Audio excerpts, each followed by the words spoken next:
Welcome to How to Save Your Marriage with Nicola Beer, a show full of tips and practical strategies to repair, rebuild, and strengthen your relationship.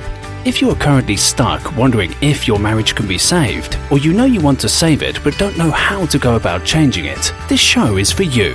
And now here is your host, Nicola Beer, who specializes in a proven 10-step program to help couples increase the love, passion, and happiness in their marriage in 30 days or less, guaranteed.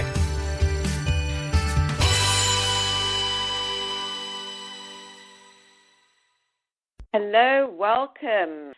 This is Louise Crooks, and I am your host today, and I'm excited to have my guest today. Let me tell you a little bit about our episode today.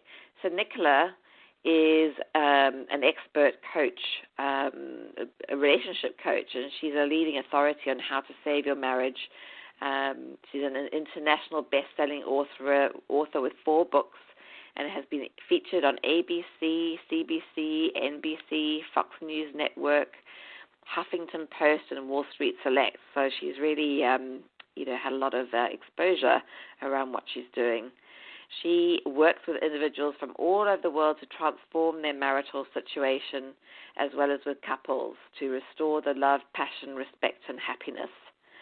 She also, if you choose to go down the divorce route, really loves to support children in going through that process, so that they come out of the other side still feeling whole, happy, and able to continue life in productive ways. And she is a real boon to parents who are going through that kind of experience.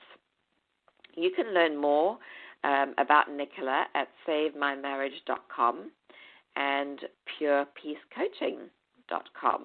And in this episode of a 3-part series of dealing with a marriage crisis, choosing your pathway to happiness, we'll really explore that difficult question couples often face of, should I stay or should I go?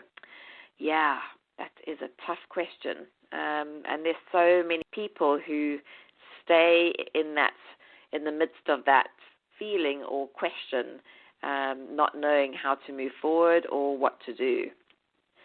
So many factors contribute to why a couple stay together when they are deeply unhappy. And we're going to take some opportunity today to highlight when it's time to make a decision, how to make that difficult decision, and what to do based on that decision. The good news is that many marital situations are salvageable and can lead to thriving and happy marriages with the right support. Isn't that a relief? I'm sure it must be for many of you who are listening to this. And how do you know what to do and when? So we'll be discussing the mistakes undecided folks who stay in limbo inadvertently make, and how to determine if their marriage can be saved. This is a life-changing topic.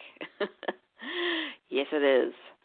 So I hope you can join us today. Welcome. Thank you. Great to be here. All right. And we'll just dive into the topic. So I just want to say welcome. Great. Well, I'm really pleased to be here. Thank you. Great. So I talked about our episode today, Nicola, which is should I stay or should I go, making decisions in a struggling marriage. And so I'm excited to dive in and just learn a little bit about you first, Nicola. So, I think, those who are listening would really love to hear a little bit. So do you want to just share, what it is that you do? Absolutely. So I help individuals either single-handedly or couples to save their marriage. And if divorce has already been decided and that is the path that they go down, then I help them themselves get through it, because obviously divorce can be a very stressful and painful time, especially for children. So part of that is about how to minimize the pain for children so that everybody comes out thriving once they've gone through the initial loss. And then unique to what I do is there are many people, which is the topic of what we're going to be talking about today, that are unsure whether they want to save the marriage or whether they want to end the relationship and get divorced, and they're stuck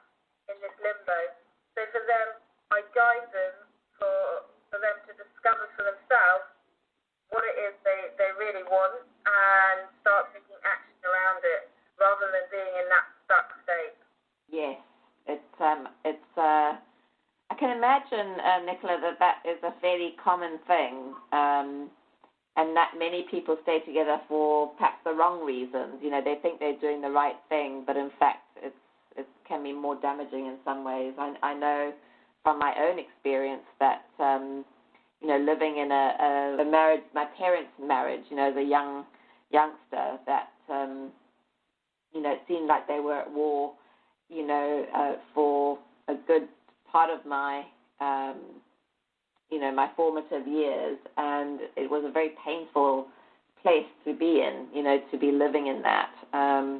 Don't think parents often understand the energy that they create in a home and how that can, you know, transfer to the children, and so, you know, so much impact that can happen. So I'm really excited that we're talking about this topic today. Yeah, absolutely, and that's how I got started. Yeah, so my parents, from as soon as I can remember, they never ever got on. There was always tension when they weren't at each other's throats. You know, they weren't ever comfortable around each other. I never saw them hug. I never saw them show any affection. So I grew up in a household where they were always shouting, and there was always tension, and then eventually they did divorce. And unfortunately, the stress and the tension and the arguing between them didn't stop. Wow. There still wasn't any peace at home. There was still tension. And I didn't really know what love was, because they weren't any role model for love. And my dad left, and then my mum, because of the stress of raising 5 children on her own, and we didn't have much money, she was also very aggressive, stressed, didn't have time for us, as you can imagine, raising 5 children on your own. So I was really, you know, shocked when I started dating in my own relationships, how little I knew about love, about making relationships work, and that's how I decided to do what I do now, to help people either make divorce not as stressful or as painful as it was for me and my brothers and sisters, or to actually create more love in the home, because I believe that everything starts from the home. If we have a happy, loving home environment where you feel comfortable going home, where you can rest and relax, we can take all the things that we have outside of our home, so the work stress, the traffic stress, the constant bombardment by nuclear with new information. We need to have somewhere safe and relaxing to recuperate and have that energy that we need for the rest of our life. It's, you know, when I think about it, Nicola, you know, it's amazing how, you know, the effects of what parents create for, you know, inadvertently create in the home for children and for themselves. You know, you talk about how things didn't really change after that. You know, there was still a lot of fighting and tension. It's almost like, you know, you've created this pattern of behavior that just continues because you just don't know any other way.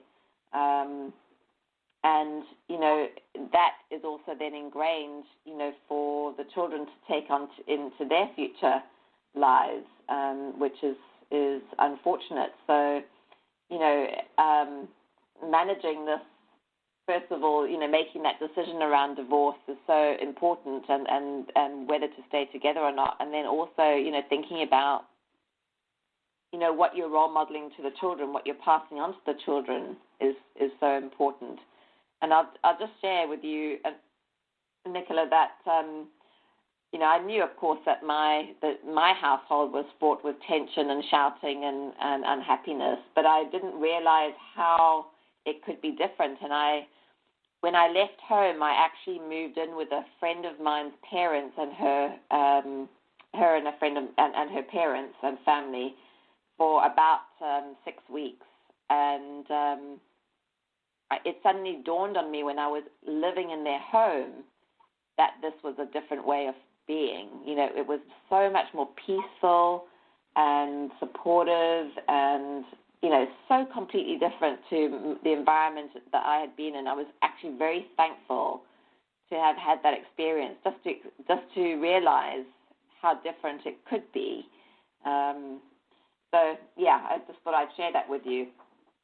Pretty crazy. Absolutely. Yeah.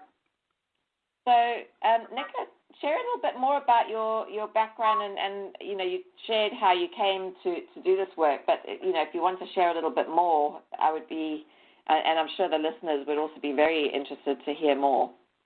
Oh, well, yeah, I mean, it started from the divorce of my parents, and I realised, always knew that having gone through that, having felt alone and depressed and lost, I always wanted to help people or be in some kind of counselling and coaching role. And I wasn't sure when I decided to set up the business a long time ago what area I wanted to focus on. And I went back to the UK and I became certified in grief and loss. Yeah. And when I was doing that, on the first day they have you chart all of the losses of your life. And you know, at age 33, the biggest loss in my life was still my parents' divorce and everything that happened as a result of the way it was handled. Wow. And the pain. And I came back to Dubai, and then I just having people struggling with divorce, women that wanted to rebuild a new life, men who, you know, they didn't realise that the divorce was going to happen, and they were in a complete shock. And so, and all the children suffering as well, and I decided that this is really what I wanted to do. And then focusing on this, I started to attract lots of people that said, well, Nicola, can you help us save our marriage? Or I'm not sure whether I want to save the marriage or not. And I realised that stages, there's the unhappy marriage where they're not sure if they want to save it or not, and this is making things worse for them. Then you have those that are getting divorced and then struggling there with their children. So this is what I'm going to do. Ever since I've been, you know, loving the journey, loving helping people, just really focusing on getting people out of pain. That's what I'm passionate about doing. Yeah. I'm sure it's been quite a healing journey for you as well, Nicola, you know, with all the research and the courses and programs that you've done to come to this place of giving others support. Would you say that's true? Yeah. I mean, I've done I've got lots of qualifications. I've done lots of training, and each time I'm learning more and more things about myself and also how to help other people. So I've literally been on over 15 different training programs over the last 8 years. Wow. Yeah. That's amazing. It's amazing. And you had a program that came to light from all of this, didn't you? So I have the Save My Marriage program, which is a 10-week course which people can do online. That every week there's a step to working towards saving your marriage, and it covers things that like how to create more love, how to overcome resentment, how to communicate more effectively, how to revive intimacy. And it came out of everything I learned. And it's more of a course because I don't want it to be just one of those things that, you know, a self-help thing and you buy it and then that's it.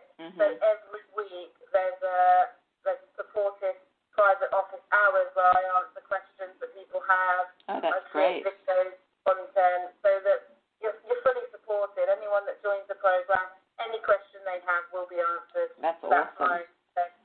That's really awesome. And you mentioned resentment in that process, and I have to say that, you know, I think my relationship with my mother was severely damaged when I was growing up because of the situation at home, and it was only when I did a program that focusing on the focus of resentment, and I suddenly realized how much the resentment I had towards her and the bitterness I had towards her was destroying me as well as my relationship with her, or the possibility of a relationship with her. So I know that's a huge one. We don't really think about it until the right questions are being asked. So I'm so excited to hear that you're doing things like that to help your people. So awesome. So tell us a little bit about, what makes you passionate about this, Nicola. I know you've alluded to this already, but share a little bit more on that. Well, I'm really passionate about creating change and people learning the tools to get them out of it. And from everything I've learned, it comes from action. And we often, and I'm a big overthinker, and I'm analysing things. It's taken me all this time in my life to realise that actually that just actually ends up making you more stuck. Yeah. More trapped when you try to intellectualise or try to overanalyze your relationship. Do I love them or not? What is love? Am I in love with them or not in love with them? Are they right to me? This is how people get really stuck in relationships, and that is exactly what has happened through my relationship history. Yeah. And knowing that, and knowing that the only way to get out of difficult places within relationships and in other areas of life, it's all about actions. You have to be in touch with your own intuition, so getting in touch with what drives you, what's important to you, looking at healing within the body, where are you holding different emotions in the body, and getting into action. That's how you're going to change your life. That's how you're going to feel empowered and positive. Get out of the mind. Yeah. And, in terms of creating a peaceful, loving home, I know you're very passionate about that, particularly with children. Nicola, do you want to say anything about that? I think children suffer a lot when it comes to the changes that happen in divorce, because it's so much to take on. It's not just, okay, mum or dad may be moving out. It's a case of often they can change schools, the routine changes, and children like everything to be kept the same, and so it can be a huge loss for them. So I'm really passionate about helping parents to minimise this stress, to know what to do, to know how to tell children, to know how to support them through the initial transition, and then how to co-parent effectively again, because even if you've gone through a divorce and you're not, it was painful or stressful and you were arguing over the finances and the custody, you need to be able to get on for the children, because the children don't want to be put in the middle. And unfortunately, my parents made a lot of mistakes. I really hope to educate parents to not do that for their children. Yeah. And now I'm grateful for those mistakes, because I can then help support more people. And these are things just like discussing finances in front of children. My mum always used to say to us, your dad doesn't love you because he's not giving you any money. Wow. He's not giving us any money. So I really associated love with money. Wow. I thought, no money means no love. And so then when I was dating in my 20s, I still had this belief in my head that someone can on you, they love you, and if they don't love you, which is obviously a disaster. It's just like this that we can learn. Sure, I just said I have a parent for co-parenting, and I also have a program for teenagers. Oh, wow. Because teenagers take a lot, because they're old enough to know what's going on. Yeah. And often they can become the surrogate support parents. Yeah. So we want to help them to stay children. Yes, that makes sense. We've got someone in the chat room here saying, better to avoid relationships outright, I say. So, I've just said that means not experiencing love, though. So if you don't take risks, you don't get the benefits of relationships either. In our topic today, we are talking about, deciding whether to stay in or leave a struggling marriage. So why is it important for people to get out of a marriage or a relationship? You don't have to be married. So many people aren't these days, but have a marriage-like relationship. Why is it important for people to actually get out of that limbo, Nika? Let's talk a little bit about that. Sure. So I think it's really important to get out of it because it's so harmful. When you're in that state, it really can affect you emotionally. I mean, many people say that they feel moody, they sometimes get depressed. If you're constantly thinking, shall I leave or shall I go? Now, I'm not talking about the odd occasion where you think, oh, I wonder what it would be like to go out with Brad Pitt or whoever. Ambivalence in relationship is really, and the limbo is really where you're analysing everything all the time, and it just becomes exhausting, it becomes draining, and therefore it affects you emotionally, irritability, and many people find that their small things are really getting to them, they're really starting to explode. And then you've got physical symptoms. So many people have shared to me when they're going through this that their immune system is lower, they're not sleeping properly, they've got a back pain or neck pain, or they just seem to be able to pick up bugs and they're just not going because they're just constantly drained by the stress of trying to work out, is it good, is it not good, and the uncertainty of flip-flopping between the two. And lastly, it's damaging because of the damage that it does to the relationship. Because in order to be in it, you need to switch off and numb yourself to the negativity. Whereas if you're not doing that, then you're constantly your mind is constantly overanalyzing everything, where you're not really present, not really enjoying the relationship. Yeah. And so your partner can be confused, they can be hurt, they can notice that you're hot and cold. You're not committing to things. I had a couple where the man just couldn't say that he wanted to go on holiday with his wife in 2 months' time, yet didn't want to leave, and so she couldn't plan anything. And obviously that was having a real negative impact on the relationship and how then she felt towards him. She just couldn't understand it and was getting so upset that they couldn't plan anything. Wow. Yeah. It sounds like it got to that stage, Nicola, where anything he did would have been a problem in her eyes. The tolerance level it has gone. Basically, there's no give and take in a relationship like that any longer. Yeah, and it causes confusion and heartache. And then the worst thing that people do in this stuck state is they stay in this uncertainty and then they just completely shut down. Yes. And then there's just no communication. And I have couples that come where there's no communication for 6 months, 2 years, 5 years. They just don't communicate, and that's when the resentment builds and builds and builds and builds, and then sometimes the couple just end it without even ever giving it the opportunity of trying.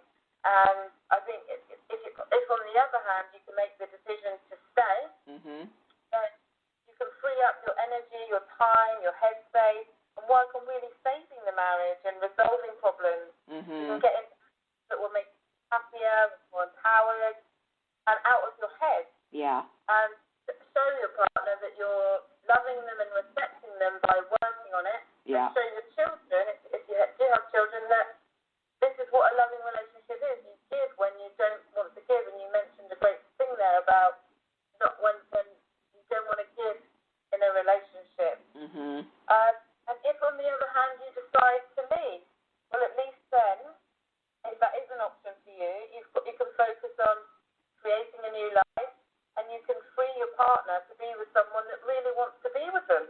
Yeah, absolutely. Absolutely. I had a friend of mine who ended up getting divorced. She didn't want to, but he was cheating on her, and then they got divorced. He was basically moving on to the new relationship, and she had a lot of turmoil around the relationship breaking up, but in essence, the recognition that you don't want to be with someone who doesn't want to be with you, for one thing, and secondly, you know, it gives you a chance to get on with your life, you know, to move forward rather than be, you know, existing in this relationship that actually doesn't support you in any way. So absolutely, yeah, absolutely, yeah, and it enables you to, if you don't let it drag on, then you still stay friends, but you can go into that shutdown mode where you stop giving, and then you become more controlling on finances, and then you're analysing like a balanced marriage. I'm doing this for you, you're not doing this for me, and then you just starve the relationship then of happiness, of love, and no one can be happy living in that environment. Going home, you know, I think loneliness is difficult when you go through a separation or divorce, but loneliness when you're living with someone, it's equally, if not more painful, because you're going and you're being around someone where you're finding that the relationship is not anywhere near what it used to be, and you're missing it, you're longing it. Yeah, I can imagine. So just continuing, Nicola, from mentioning this person in the chat room, they're talking about, you know, this, you know, initially he had said better to avoid relationships outright, I say. You know, I think he was saying that in a bit of a quip, but he's since then shared how relationships are too much of a liability, so much can go wrong and so much a sacrifice, it's just not worth it in my eyes. And he's just revealed that he's 20 years old, and from what he's seen of other people's relationships, in the end you'll get emotionally screwed and your wallet will also suffer. So do you have any thoughts about what he's sharing, Nicola? And, you know, my sense is that, you know, he has already experienced at a very young age how, you know, relationship can be very damaging. And, of course, the work that you do helps that to not be the case. You know, do you want to share a little bit about that before we move on? Sure, absolutely. Well, I would say that, unfortunately, when we get into relationships, we cannot control the other person, and they may disappoint us, and they may break our trust, and we can't really work on that, because those kind of things can happen. But what we have to work on, and what when we start new relationships, if we have been burnt and we have been hurt, is we need to focus on rebuilding our trust in ourselves, so that we know, okay, if a bad thing happens, then I trust myself that I'm going to be strong enough. I trust myself to love myself, to get out of a bad situation when I get the warning signs or I get that intuition. I trust to love myself enough that if I am disappointed, then I'm going to be able to get through it. I'm going to give myself love. I'm going to give myself proper care and help. So it's really focusing on the trust that you have in you. And giving yourself time to heal. I mean, if you're in that space at the moment where you're feeling that relationships are not worth it and they're going to drain you emotionally and financially, as that listener mentioned, then that is not the right mindset to be going into a relationship, because you're going to be attracting that to you. And once you let go of that resentment and let go of that hurt, you're going to be able to attract and be on a different vibration to attract someone better in with you. And that's why I always believe giving time for healing, and everyone's journey is different, before you look at any relationship again, if you're feeling like the way you are.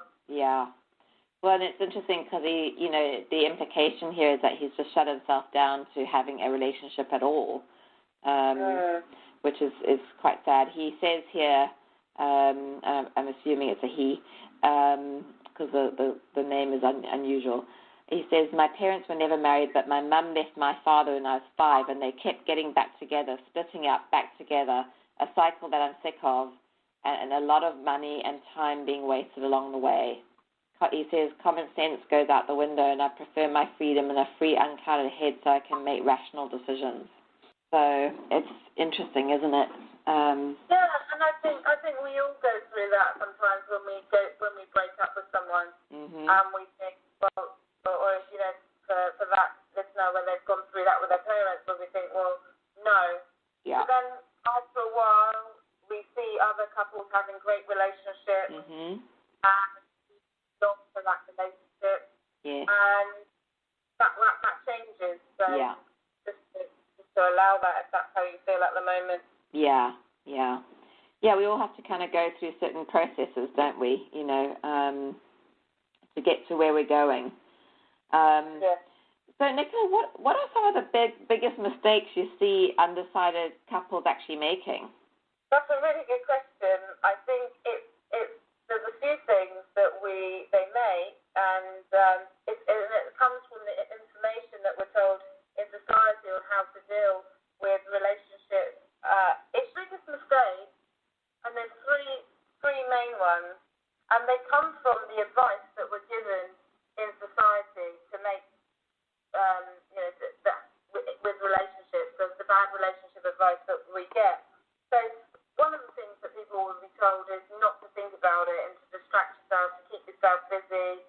And so what people do is that, it's terrible advice. People think, well, I can't really stop the thoughts. I can't stop thinking about it. Yeah. And so they fall into the trap of either overeating, oversleeping, overdrinking, overspending, or getting into any kind of unhealthy temporary obsession to try and block out their thinking. And of course, all that does do is gives you another problem to deal with. It doesn't ever resolve the issue.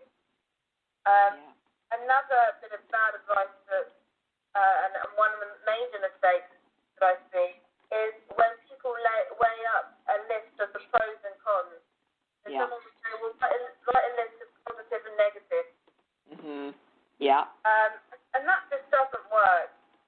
Weighing up the pros and cons doesn't work because it doesn't help the situation. It doesn't help the relationship if you're focusing on all the negative things. It doesn't help you in your life if you're writing and weighing up all the negative things, and it can cause people to stay stuck. Also, it's impossible. How on earth can you compare being in a relationship to not being in a relationship that's completely unknown? You cannot compare something that's known to something that's completely not known. You don't know what it would be like. And thirdly, we have no measurement of how to weigh up pros and cons. That's true, because one thing can be a lot more meaningful than one other little thing, right? Yeah, because we're dealing with feelings, experiences, interactions, not the facts and figures. So those are two main reasons for the mistakes people make. And then the last one is waiting for time to change things. So people say, time will tell. And, it's just a myth. I know people that have waited 10, 20, even 40 years for their marriage to have a sign to work on the marriage or to have a sign to leave the marriage. And time does nothing. And I just relate it to if you had a flat tire, you wouldn't just sit and watch the flat tire and wait for the air and the life and the energy to be sucked back into it.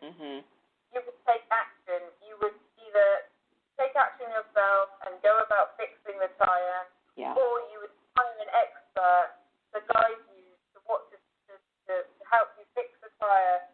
And that's how I see relationships. If you're just going to do nothing and wait for time to do something, time to make things better, or just think your way through things, that is not going to work. And these are the biggest mistakes that I see people in this limbo make. Having shared with you what happened with my parents, that, and in fact, they actually never got divorced, Nicola. And I remember at the age of 16 begging them to get a divorce, it was just a very miserable time. So, the idea of actually needing them to be apart so that, one could have a healthy existence, just boggles the mind when I think back to that, of course, I didn't know the implications at that time. I would have preferred to have been with my father, but the law would have made it so that I would have been with my mother if they had split. So in some ways, I look back on that now, and I obviously didn't know everything being 16, but it did really feel like it definitely wasn't a healthy place to be in. And I think a lot of parents, one of the reasons they stay together is we're doing it for the children, and that doesn't work, does it, necessarily? So I'm really glad you brought that up, because that's the biggest reason that sometimes couples will say they want to work on the relationship, or sometimes they'll say that's why they're together. And I say if you're going to stay together for the children, then you may as well get happy for the children. Yeah. If you're going to be together anyway, then work on the relationship. Start to become friends again. Start to love each other again. Yeah. And enjoy each other again. Yeah, and I think it's an important message from what you're saying, Nicola, is that you can do things to reignite that relationship and that experience together. I think that's probably why a lot of people don't take any steps. They think, they'll give it time. And as you said, time doesn't do anything if you're not taking action around things, because you're just doing the same things over and over. Sitting in that and just allowing it to be the way that it is isn't going to actually do anything. So I'm really glad that you brought that up, Nicola, that you have to take steps to reignite or find that love again. And sometimes we just need support to do that. We can't do it on our own. If we haven't done it, chances are we're not going to do it. Do you have any examples, of experiences you've had with clients, people, that you've been in contact with, Nicola, that sort of speaks to some of the issues we've talked about so far? Sure. I mean, I have worked with hundreds of couples that come and they say they're not sure if they feel love anymore. They're not sure if they find their partner attractive. They're not sure if they want to work on the marriage or not. And then I say to them, okay, so what are you doing to save the marriage? And they'll say nothing. Yeah. And I say, well, that's why. And so if they're willing, which most of them are, then they'll start taking action to rebuild love, because love is an action. It's not a feeling. We feel love by the acts that we do for other people. It's not something that we get. And so people then start to feel the love very quickly. Yeah. Relationships be transformed just by small daily habits. Yeah.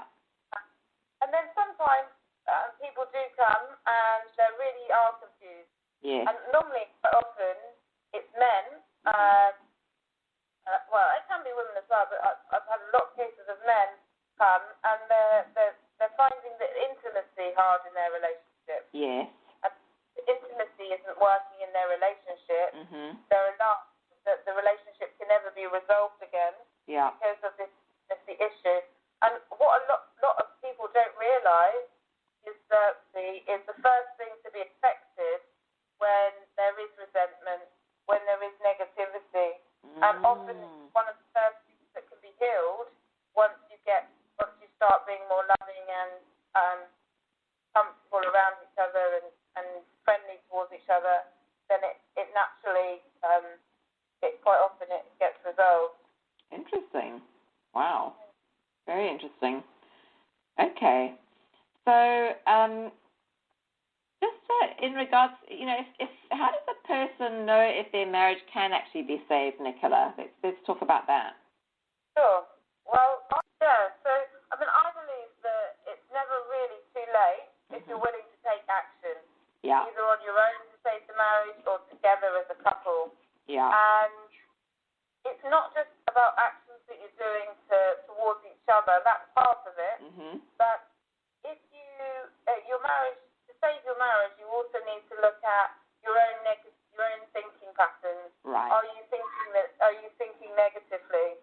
Are you telling yourself, "Oh, my partner's lazy, they don't love me," or the relationship is doomed, or things aren't how they were, or if you've got a negative thought process going on, then that needs to be changed. If you're holding on to a lot of past hurt, resentment, mistrust, because you're trying to protect yourself, so you're holding on to that, that also is not going to be helpful to save the marriage. However, if you're willing to work on yourself, to work on the relationship, I believe that all marriages can be saved. Wow. And it's really about, because I've seen it, I've had the privilege of seeing it.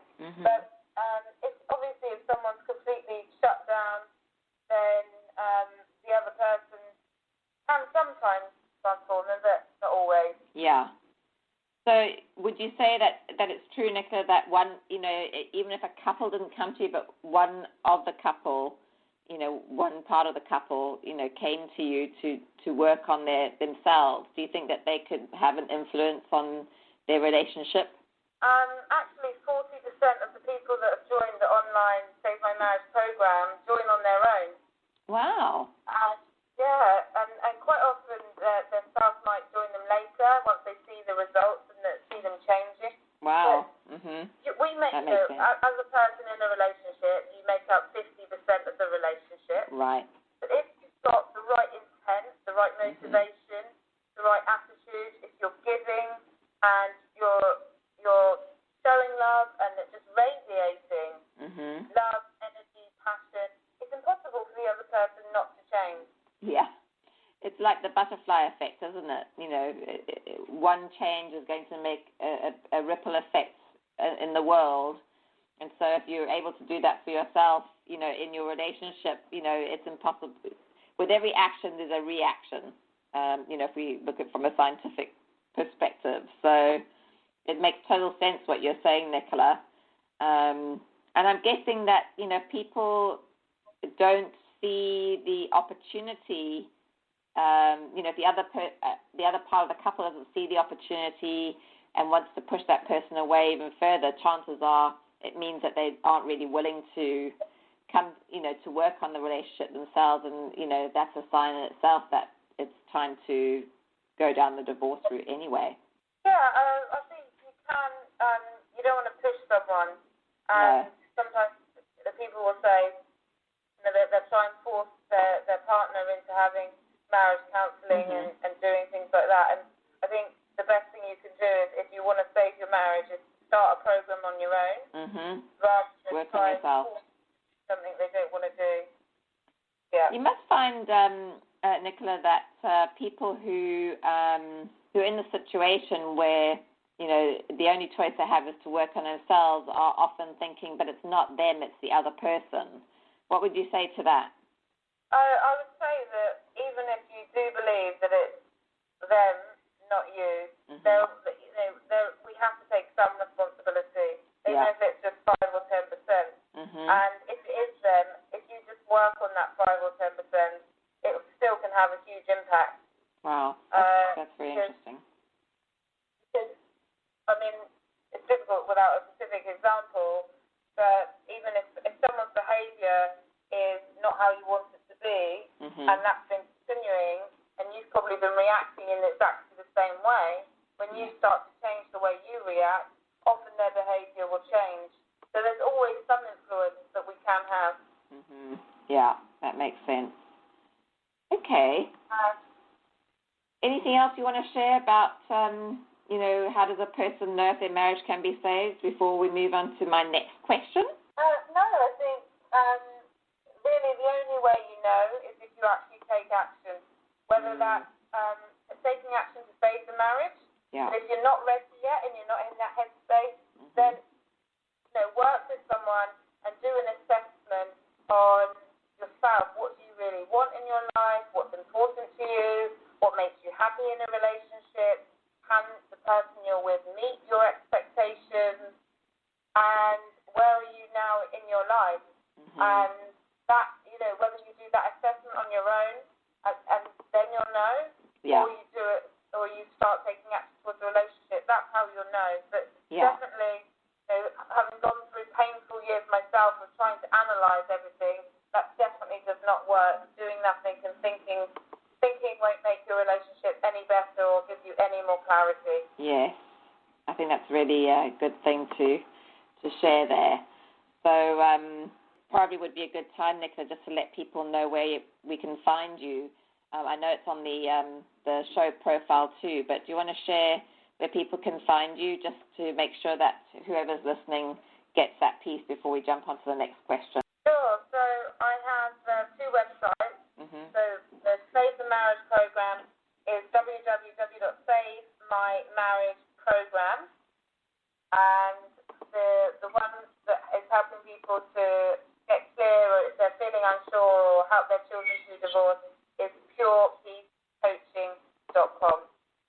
Great. Awesome. Okay, so purepeacecoaching.com. Beautiful. Yes. And on both websites there are free resources that you can download to help you with your situation, whether that's the 7 secrets of saving your marriage, the quiz to know can your marriage be saved, or ebooks to help people going through divorce. Yeah, great. That's very valuable.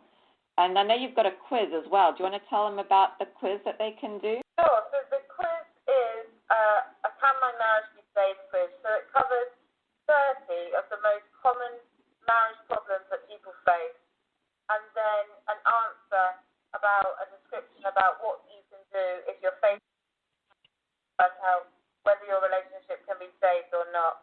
Yeah. Okay. Awesome. So where can they go to get that, Nicola? So that's SaveMyMarriageProgram.com. And do you want me to give you the extra little link that takes them straight to the quiz? Or should Yeah, that would be great. Yeah. Okay, so SaveMyMarriageProgram.com/quiz2/. So I'll say that again. SaveMyMarriageProgram.com/quiz-2/. So that's where you can find that free quiz to just see where you are in your marriage. Okay, great. Thanks for that, Nicola. So, Okay. yeah, so what can stop someone from actually making the decision? I think that's important because I'm sure that happens a lot. Yeah, I would say the most thing that keeps people stuck and from making that decision is fear.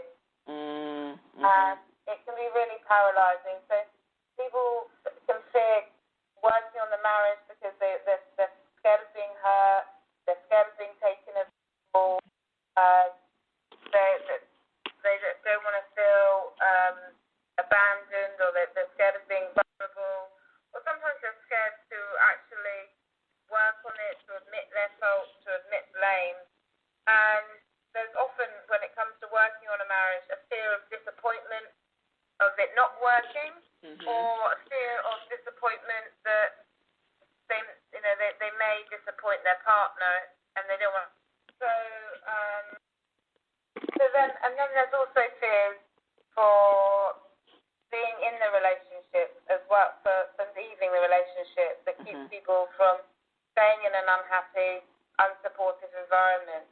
And that can be the fear of hurting children, the fear of regretting the decision, the fear of loneliness, and will they cope on their own? Mm-hmm. And there's often associated with it a fear of failure, looking like a failure, and that shame that can be associated with a separation or divorce that people have. Yeah. And what you really need to do is to get comfortable with your fears, to work through the fears, to reduce them, and that's how you can be free of it.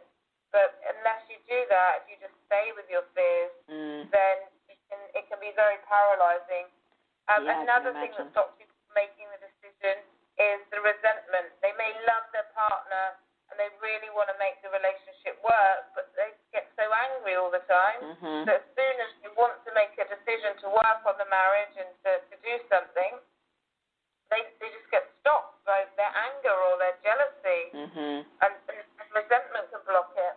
Yeah. And then the other thing that I see stops people from making decisions is if they are actually going through a bit of a difficult time in their life in general. Often if they're feeling depressed, if they've lost their parents, having a midlife crisis, they often self-diagnose that to me, where they're so unsure about what direction they're going in life, or they're feeling down and not themselves, that they just don't make a decision to work on the relationship or to leave the relationship. They just stay I'm sure that must be quite common, being shut down like that. Yeah, there's lots to sift through there, you know, and people really have to have courage, I think, to take that step to, reach out for support, because it must feel very vulnerable when they do that, Nicola. Yeah, absolutely. It's creating a safe, comfortable environment where we can look at the fears and look at any resentment and work on that on an individual level. And it's empowering. It's empowering when you do that. It's very empowering, because it's horrible to be stuck. Whilst it's painful and it does take some energy and some courage to do that, the alternative of living in the exhausted state of uncertainty, many find a lot worse, and they get to that point where they say, you know what, I'm going to come and I'm going to get support and I'm going to get out of this. Yeah. Like anything's better than this as it is right now. Yeah. Okay. So can you share a little bit about, what you offer to potential clients, at the moment, who are in that moment right now where they're struggling to decide, whether or not to save their marriage? What would you recommend, if someone approached you to do that, and how could they approach you if they wanted to explore this, Nicola? Sure. So it's a process that I go through with individuals. That's if they're not taking the online program, right? Yes. If they're so undecided that they're not ready to take the Save My Marriage online program, and they're in that stuck state, they don't even know, then I have kind of an assessment I go through with individuals. What's gone wrong in their relationship? What do they want their relationship to be like? We do an assessment of their needs and what is important to them most in a relationship, what makes them happy, and then they can look and they can say, well, I need these 5 top things to make me happy in a relationship. Is it possible for me to get it in my current relationship? And they can then say yes or no, and if it's not, then they're not going to be happy. We also look at their individual dreams, and are there individual dreams and are there relationship and marriage dreams, are they going to be able to achieve them in the current relationship without demanding the other person to change it significantly? Yeah. Is it possible? Yeah. And also look at what are the fears there that are stopping them from making a decision, and what is the resentment. And I really love clearing resentment, because I believe once we clear a lot of these emotions, we can see and make decisions a lot more clearly. Yeah. And sometimes resulted in people saying, look, I know I must leave, I'm thankful, I'm not scared of being alone anymore, I'm not scared about the children anymore, I'm not scared about the finances now, Nicola, because we've gone through it and I'm ready to leave. I should have left 5 years ago, but you. And then other people, they say, wow, doing this assessment, I've realised that my partner's doing nearly everything that I really want in a relationship, and I just need to let go of this old thing, this old past hurt. And once we've worked on that, they feel free and they feel liberated and want to work on the relationship. Wow. So, sounds like there's so much potential there. It's just about really, diving in and honing in on those few things that are stopping them from leading a full life and marriage. Once they identify those things, and I think when you're just in your own head about it, you're not necessarily going to uncover those things. So again, it's that leaving it to time or trying to figure it out on your own. If you haven't been able to figure it out on your own up to this point, then is that going to change? Yeah. So exactly, and it's one-to-one sessions, so it's completely private and confidential. Sometimes men and women will say to me, do I have to tell my spouse about it? And I say, this is for you. This is an investment of you to get out of that depressed state that you're in. Yes. So it's an individual program, this one. That's great. So Nicola, I know you have a fabulous podcast that I'm sure folks would like to find out about. Just to even listen to some of the episodes that you've done. and will do, around this topic. So do you want to share a little bit about that and how they can find that? Yeah, absolutely. So I'm now making podcasts for, I think, close to 2 years now. Wow. 2 years. Yeah. Goodness me. So if you go to iTunes, Stitcher Radio, or SoundCloud and put in Nicola Beer, then several shows will come up. I have Divorce Talk, which talks about being in this stuck state, talks about fears, talks about how to save marriage as well. And then I have another podcast show purely focused on relationship saving strategies, and that is called How to Save Your Marriage with Nicola Beer. But if you type in my name in the search engine, then you can have a look at both and see which episode resonates for you. Great. That's awesome, Nicola. I'm sure there must be so much wonderful tips and information for people there. So I just want to make sure people know how to spell your last name, Nicola. So Beer, just like the drink. Just like beer. The drink, yeah. Awesome. All right. Any examples you want to share of experiences you've had, Nicola, before we get to your, wrapping up the show with your pearl of wisdom? Yeah, I mean, there's been lots of experiences where couples have literally been on this shutdown mode, in limbo mode for a long time. So I'm talking sometimes couples come after a year, and sometimes they literally have said it's been over 10 years where they just haven't communicated. And then it's only when the divorce word is threatened that they say, well, no, do we really want to get divorced or not? And I was working with Tina and Dave, and they had been 7 years without any intimacy, 7 years without any communication, apart from the day-to-day logistics of finances and children. And literally, when they started both committing to the relationship, when they both said, we're going to focus on this and started working on it, they managed to change things literally within 4 weeks. Wow. That's incredible. Yeah. Because they made it their focus. They said, right, I'm going to make you important. Let's get to know each other again. Let's go activities together every weekend. Let's not ever, they banned text messaging, so they had to call each other. And it just really rebuilt the relationship. And then they both worked with me to really let go of that resentment. I had them list every single thing they were resenting on a paper, and then what their part was in creating it, and then and they found that liberating, because once they started to read the list out loud to me, they realised, I cannot believe I'm holding on to this. I can't believe I'm annoyed that you got me the wrong Christmas present 14 years ago, and yet they, things like that. So yeah. It's amazing how little things can build up as well as the big ones. So, wow. Okay. So what pearl of wisdom would you leave us with today, Nicola, based on what we've been talking about? I would say that the most important thing is, whether it's on your own or together or with some support, is to just get yourself out of the limbo.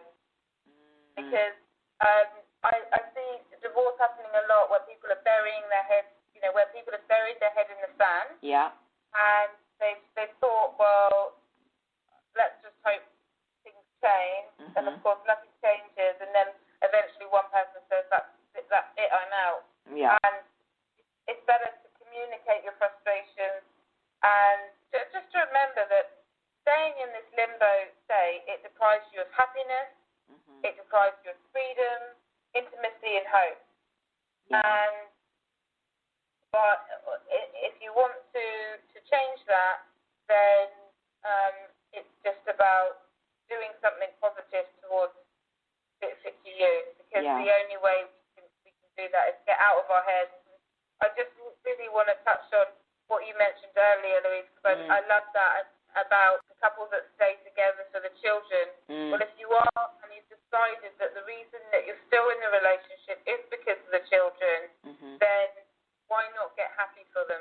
Yeah. It's actually a responsibility, really, to do that, isn't it, Nicola? Yeah. You know, because I think in some ways the children, and let me know if I'm right on this one, you know, the children can be an excuse not to do anything. Stay in the marriage and wait. Yeah. You know, sometimes they'll wait until the children are 16. Yeah. And that's no way to live. I mean, no way to live. So short, yeah. Yeah, exactly. Wow. So much to this, and I can see how powerful the work must be, Nicola, for your clients, you know, for the things that you do with them and support them with. So, you know, it sounds like really amazing work that you're doing in the world. So I just want to acknowledge you for that. It's really powerful. Thank you. Yeah, and thank you so much for being on the show today. I just want to let everyone know that this is part of a 3-part episode, and it's called How to Save a Marriage, Avoid Divorce, and Be Happy Again. So we'll actually get into more detail around what the steps would be to take those steps of saving a marriage and be happy again, as we've talked about a little bit today. And then we'll be discussing how to protect children through divorce and overcome co-parenting challenges. So that's a big one too, and we've talked a lot about the impact it can have on children in divorce, and you know, just sadly even seeing how the young gentleman on our chat was sharing how it's impacted him to the point where he doesn't even want to consider relationships. You know, just shows you how much impact the relationship can have if you're not actually paying attention to the fallout of your own relationship with someone. So I'm excited for us to cover that, and it's wonderful, again, Nicola, that you've made that a big focus of your business too, you know, of the work that you do to really support kids, you know, in situations like that. So thank you so much for being here today, Nicola. It was a great conversation, and I want to thank all our listeners for being here as well. Thank you, everyone, for being here. Have a great rest of your day, and talk to you again very soon. Take care, everyone. Bye-bye now. Bye. Thank you for listening to How to Save Your Marriage with Nicola Beer. To book your free Save My Marriage consultation, please visit www.savemymarriageprogram.com/consult. And if you've enjoyed this episode, Nicola would really appreciate it if you could leave a rating and review on whatever app you're listening through, so the show stays visible, allowing more people to get the support they need to increase their love, passion, and happiness.